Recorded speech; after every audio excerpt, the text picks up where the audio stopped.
السلام عليكم ورحمة الله تعالى وبركاته. خوتي المغاربة الكرام، فيديو جديد ودائما صفحة مشرقة من صفحات تاريخ المغرب المجيد. اليوم غنشوفوا واحد المؤرخ جزائري منزعج من كلمة الإمبراطورية المغربية في كتب التاريخ. والكتابات الآن تكتب الإمبراطورية المغربية، أي إمبراطورية تحدث عنها؟ ايوا هذا مؤرخ وما عاجبينوش كتب التاريخ التي تتكلم عن الإمبراطورية المغربية. قال لك عن أي إمبراطورية مغربية يتكلمون. احنا غنوريكم من هي الإمبراطورية المغربية. مصطلح الإمبراطورية المغربية شاع في عهد دولة المرابطين، يعني منذ عهد المرابطين والمغرب كيتسمى بالإمبراطورية المغربية. وغنقولوا ليه علاش كيتسمى الإمبراطورية المغربية.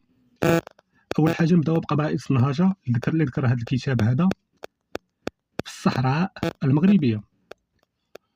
هو كيتكلم في الأصل على يوسف بن شجافين مؤسس الإمبراطورية المغربية.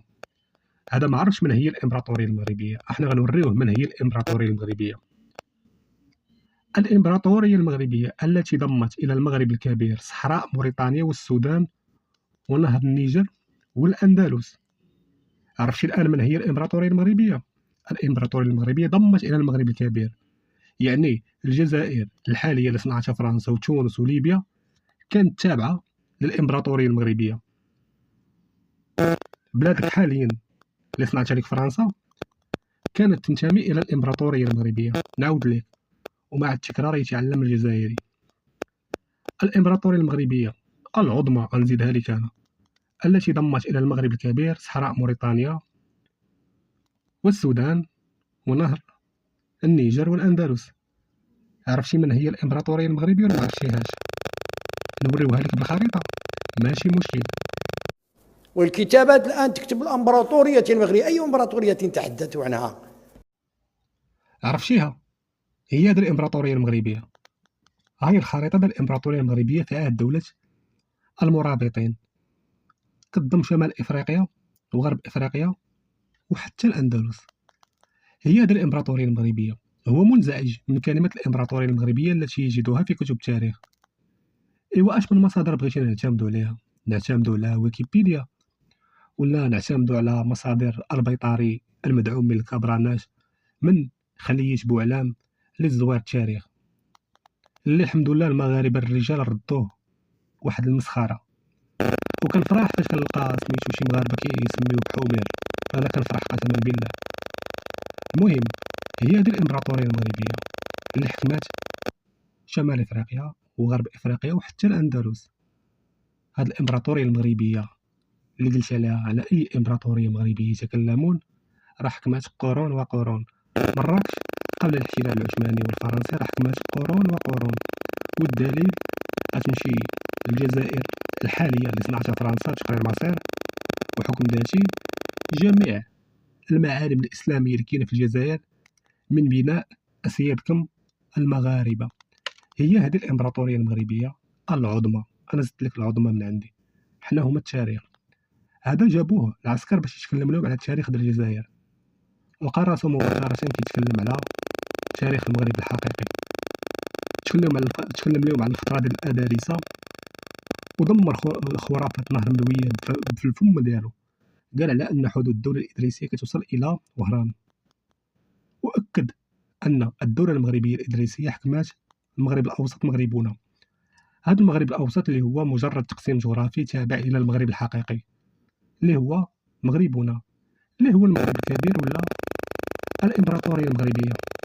تكلم كذلك على دولة المرابطين وأكد أن دولة المرابطين حكمات المغرب الأوسط. ومن بعد تكلم على دولة الموحدين وأكد أن دولة الموحدين حكمات المغرب الأوسط مغربنا، لأن هذا المغرب الأوسط راه جزء من الإمبراطورية المغربية. هذا المغرب الأوسط جزء من الإمبراطورية المغربية، ولكن هم كيحشموا يقولوها. ومن بعد تكلم على السعديين اللي حكموا تلمسان وكذلك العلويين اللي حكموا تلمسان.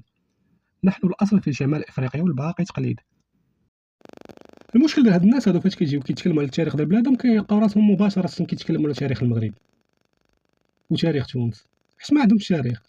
مثلا الجزائريين كنقول لهم جيبوا لنا مؤرخ من العصور الوسطى تكلم عليكم، ولا أرخ لكم نتوما مؤرخ جزائري. مؤرخ جزائري كيتكلم على تاريخكم في المغرب الأوسط. لا يوجد مؤرخ جزائري يكتب تاريخ في العصور الوسطى، ما كاينش، لا يوجد. حتى إلا لقيتي شي قلائل لقيتيهم كتلقاهم كاتبين التاريخ ولكن كاتبينو على المغرب أو تونس. ما كاينش شي مؤرخ جزائري كتب التاريخ في العصور الوسطى ومن بعد كيجي كيتناقش معاك في التاريخ. التاريخ شكون اللي كيكتبو؟ المؤرخين.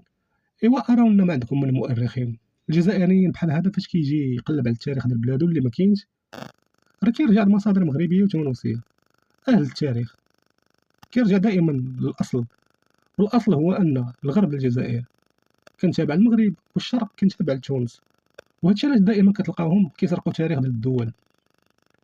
هو ما عندوش مشكل، هو ما عندوش مشكل بكل وقاحه يقدر يقول لك الدوله الجزائريه دوله جزائريه، يقدر يقولها لك ما عندوش مشكل، حيت هذاك فهمتيني هذاك العقل ديالو فهمتيني لا فهمتيني مساعد ان بعد اول حاجه يتلقى جميع بزاف ديال المعلومات غلطه، وهو واخا يكون عارفها غلطه كياخذ على انها صحيحه.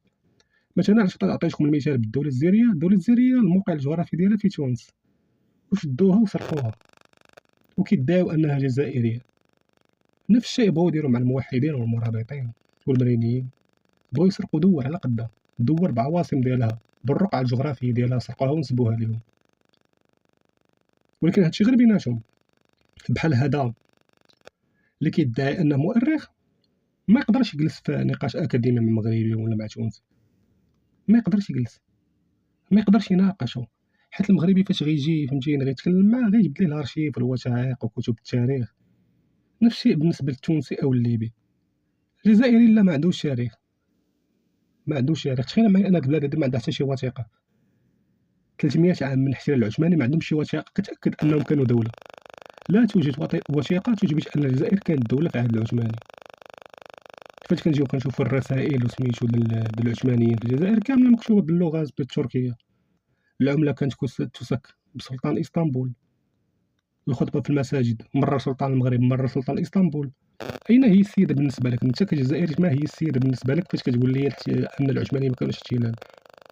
والعثمانيين هما كيقول لك انهم احتلوك وانت كتقول لا ماشي احتلال. ساقرا كتاب الخير ديال بربروس وتعرف انهم راه احتلوك. خلاصة القول خوتي المغاربه الكرام، الجزائري بدون تاريخ. دائما فاش كيبغي يتكلم على التاريخ ديالو دائما بز منه يجبد الادارسه اللي حكموه والمرابطين والموحدين، بز منه يجبدها ولا يرجع ليك الى العهد الروماني. والشيء الخطير اللي كيديروا الجزائريين هما انهم مستعدين انهم ينسبوا مدن للفينيقيين او الرومانيين، ولكن ما يقولوش على ان اصلها مغربي. بحال تلمسان مستعدين انهم ينسبوها الرومان، ينسبوها للفينيقيين، ولكن ما يقولوش ان اصلها مغربي، ان اللي بناو تلمسان هي مغربيه، ان اللي بناو تلمسان هما مغاربه. ما يقدروش يقولوا ان تلمسان المغاربه هما اللي سماوها، ويوسف بن سشافين هو المؤسس الحقيقي لتلمسان. الاسم القديم ديالها كان سميتها اكادير تما بوماريا. ما يقدروش يقولوها، حيت الا قالوا هاد الحقيقه هادي غيعرفوا ان تلمسان مغربيه. غتمشي لمدينه تلمسان مثلا غتشوف تقريبا جميع المعالم اللي كاينين في تلمسان من بناء المغاربه، بغيتي ولا كرهتي. الدليل المادي الذي لا يرفع، دليل مادي لا يرفع. ايوا سري بدوك المساجد اللي خلاو لك المرينيين والمرابطين الموحدين باش تثبت ان تلمسان ديالك. راه عندنا عندنا الدليل ان تلمسان مغربيه. هذوك المعالم اللي كاينين في تلمسان راه كتاكد انها مدينه مغربيه.